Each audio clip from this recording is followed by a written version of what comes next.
Hello friends, in last video we have studied about electric field intensity due to a charged insulator sphere.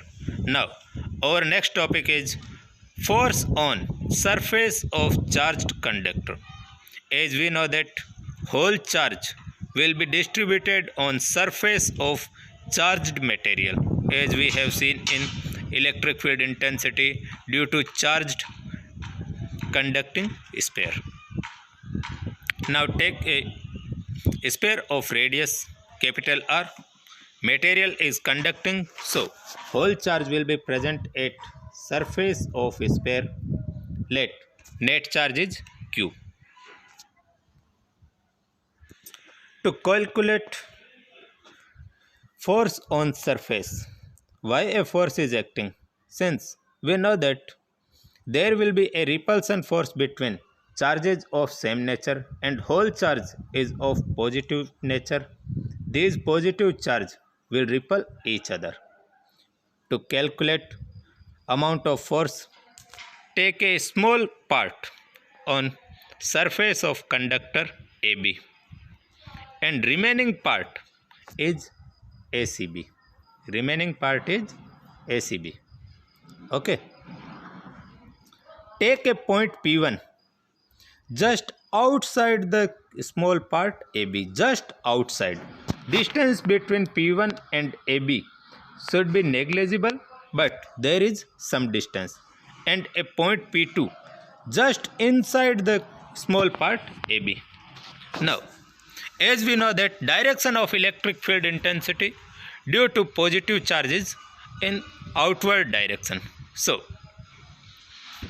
electric field intensity at point P1 due to part AB will be in I cap direction. Due to part ACB, electric field intensity at point P1 due to part ACB will be at outward direction. E2 is in I cap direction. Okay. For point P2, as we know that direction of electric field from positive charge will be outside. So, at P2, electric field due to part AB will be in minus I cap direction. And value of electric field at point P2 due to remaining part ACB, E2 dash, will be in I cap direction. Here, only one direction is minus I cap. Value of electric field or direction of electric field at point P2, which is inside due to part AB. Now,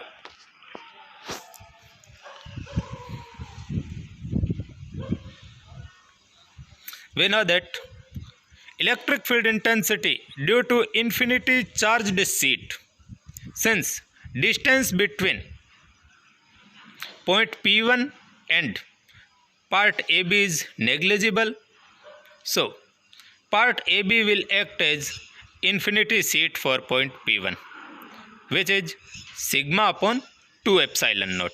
So, electric field intensity at P1 due to part AB, E1 equal to sigma upon 2 epsilon naught I cap. In I cap direction, outward from positive charge. Electric field intensity at P1 due to remaining part ACB in I cap direction, sigma upon 2 epsilon naught I cap.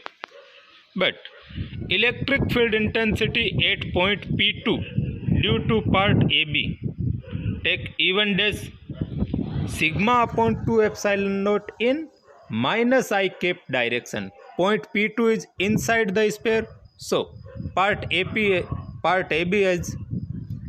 is present in right hand side, so electric field outside the positive charge in minus I cap direction, and electric field intensity at P2 due to part ACB is E2 dash sigma upon 2 epsilon naught outward from the positive charge in plus I cap direction. Here sigma is surface charge density of sphere. As we know that electric field in charged sphere is 0, and here we may also see that point P2 is placed inside the sphere. Amount of electric field due to part AB and ACB is same at point P2, but direction are opposite, so net electric field intensity will be 0. Let's take a area of part AB is ds. Since charge present on unit area or surface charge density is sigma, so charge present on ds area dq equal to sigma ds. Point P1 is at outside the part AB. At outside the part AB. Now think, let electric field intensity due to part ACB at part AB is sigma upon 2 epsilon naught. Point P1 is at outside, but now we are talking about electric field intensity at part AB, which will be sigma upon 2 epsilon naught. Now force on part AB. By definition of electric field intensity, we know that Coulomb force on unit positive charge is electric field intensity E equal to F upon Q. So force equal to charge into electric field intensity. So force on part AB for small area, small force dF equal to E into dQ.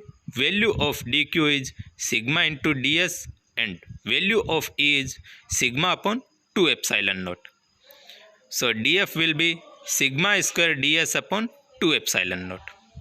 Now as we know that electric field intensity at point P1 is sigma upon epsilon naught. Electric field intensity at point P1 is sigma upon epsilon naught. Why? At point P1, electric field intensity due to part AB and ACB both are in same direction. Amount of both electric field intensity is sigma upon 2 epsilon naught. If we add both terms, then we will get sigma upon 2 epsilon naught plus sigma upon 2 epsilon naught equal to sigma upon epsilon naught. Electric field intensity at point P1 is sigma upon epsilon naught and sigma equal to epsilon naught E. So at place of sigma square put value epsilon naught E, then a epsilon naught will be cancelled. So value of dF will be also half epsilon naught E square ds. For calculating force on whole surface, by integration F equal to close integration sigma square upon 2 epsilon naught ds or integration half epsilon naught E square ds. If we talk about pressure, by definition of pressure, we know that amount of force acting on unit area is pressure. Formula of pressure, force upon area. Here is force. If we send ds in left hand side, then we will get dF upon ds. dF upon ds is pressure. So by this term we will get dF upon ds equal to sigma square upon 2 epsilon naught, and by second term if we send ds in left hand side, then we will get dF upon ds equal to half epsilon naught E square. This is value of pressure or force acting on unit area. Okay, thank you.